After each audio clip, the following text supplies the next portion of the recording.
اللہ کے سوا کسی اور کی اطاعت جس سے اللہ کی معصیت لازم آتی ہو، شرک۔ لا طاعت لمخلوق فی معصیت الخالق، مخلوق میں سے کسی کی اطاعت نہیں ہوگی کہ اس معاملے میں جس میں خالق کی معصیت لازم آ رہی۔ ہاں، خالق کے احکام کے اندر اندر والدین کا حکم بھی مانو، اطاعت کرو،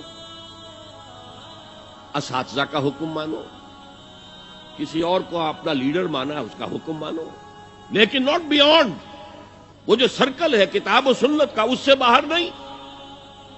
لا طاعت لمخلوق فی معصیت الخالق، یہ آپ الجبرے کے فارمولے کے طور پر اپنے سامنے رکھیے۔ اب اسے اپلائی کیجئے، جیسے فارمولوں کے ذریعے سے پھر بڑے بڑے وہ سم جو ہے وہ حل کیے جاتے تھے سوالات۔ صبح کا وقت ہے، آنکھ بھی کھلی ہے، کوئی اذان کی آواز بھی کان میں آئی ہے، آپ کا نفس کہتا ہے ابھی سو جی۔ آپ نے اپنی چادر یا کمبل کو درست کیا اور کروٹ لی اور سو گئے۔ یہ کیا ہے؟ آپ نے کس کا حکم پیچھے پھینکا اور کس کا حکم مانا؟ اللہ کے حکم کو پیچھے پھینک دیا، نفس کے حکم کو آگے رکھا۔ یہ شرک، اس شرک کو جاننے والے بہت کم ہیں۔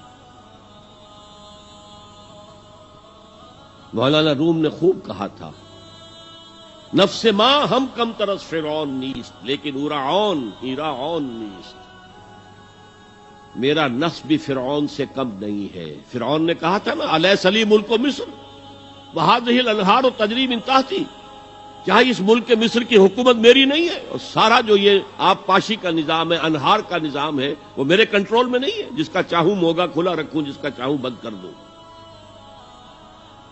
یہ تھا خدائی کا دعویٰ، انا ربکم الاعلی۔ تو مولانا روم کہتے ہیں میرا نفس بھی اس سے کمتر نہیں ہے۔ وہ کہتا یہ جسم میرا ہے، اس پر میرا حکم چلے گا، میں نہیں جانتا کون اللہ کون رسول، کیا حرام کیا حلال۔ تو فرعون سے کم تو نہیں ہے میرا نفس، لیکن اورعون اس کی بہت مدد تھی، فوج تھی، لاؤ لشکر تھا، تو اس نے زبان سے بھی کہہ دیا کھل کر انا ربکم الاعلی۔ میں مسکین ہوں، غریب ہوں، میرے پاس کوئی طاقت نہیں ہے، میں زبان سے تو کچھ نہیں کہہ سکتا، اندر سے میرا نفس یہی کہتا۔ یہ نفس کی حکومت قرآن کہتا ہے، میں حیران ہوتا ہوں۔ دو جگہ یہ مضمون آیا ہے، ارأیت من اتخذ الہہ ہواہ افانت تکون علیہ وکیلا۔ اے نبی تم نے دیکھا اس شخص کو، اس کے حال پر غور کیا جس نے اپنی خواہش نفس کو اپنا الہ بنا لیا ہے۔ اللہ اکبر،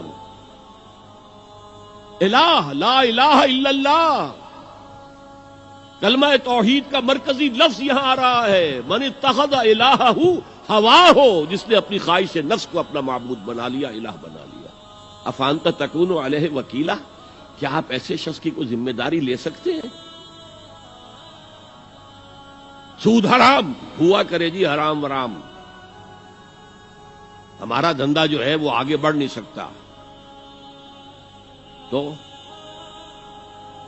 اللہ کے حکم کو پیچھے ڈالا، نفس کے تقاضے کو آگے رکھا۔ کون معبود ہے آپ کا؟ نام عبداللہ رکھیے، نام عبد الرحمن رکھیے، ہے عبد النفس، نفس کے بندے، نفس کے غلام۔ یہ میں نے یوں سمجھیے کہ جیسے میں نے ہجرت اور جہاد کی ڈیفینیشنز کی تھی۔ ہجرت کا بیس کیا ہے؟ پوچھا گیا ایو الہجرت افضل یا رسول اللہ، اے اللہ کے رسول بتائیے سب سے اعلیٰ ہجرت کون سی ہے، افضل؟ فرمایا ان تہجر ما کرہ ربک، ہر اس چیز کو چھوڑ دو جو تمہارے رب کو پسند نہیں۔ آج رات ہی سے آپ ہجرت شروع کر سکتے ہیں۔ جائزہ لیجئے کیا کیا چیزیں میری زندگی میں خلاف شریعت ہے، تو اللہ کو ناپسند ہے، فیصلہ کیجئے کہ آج کے بعد نہیں ہوگی، ہجرت شروع ہو گئی۔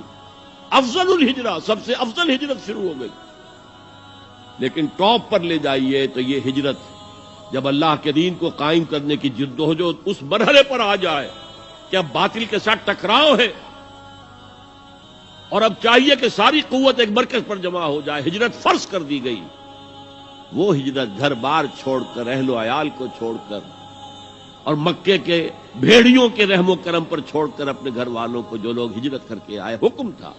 ہجرت مدینہ فرض تھی، ہجرت حبشہ فرض نہیں تھی. صرف اجازت تھی کہ جن سے سختیاں نہیں جھیلی جا رہی مزید وہ چلے جائیں. تو ہجرت کا یہ ابتدائی نقطہ، انتہا یہ. جہاد، المجاہد من جاہد نفسہ، جہاد تو یہاں سے شروع ہو گیا، اپنے نفس کے خلاف جہاد کرنا. صبح نفس نے کہا ابھی سو جاؤ، آپ نے نفس کی بات کو رد کیا، اپنا کمبل اٹھا کے پھینکا، اٹھے، وضو کیا، نماز کے لیے آپ مسجد چل دیے. آپ نے جہاد کیا نفس کے خلاف. یہ افضل الجہاد ہے. اور سب سے چوٹی اوپر یہ ہے کہ جب وہ حق و باطل کی جنگ ہو تو جان ہتھیلی پر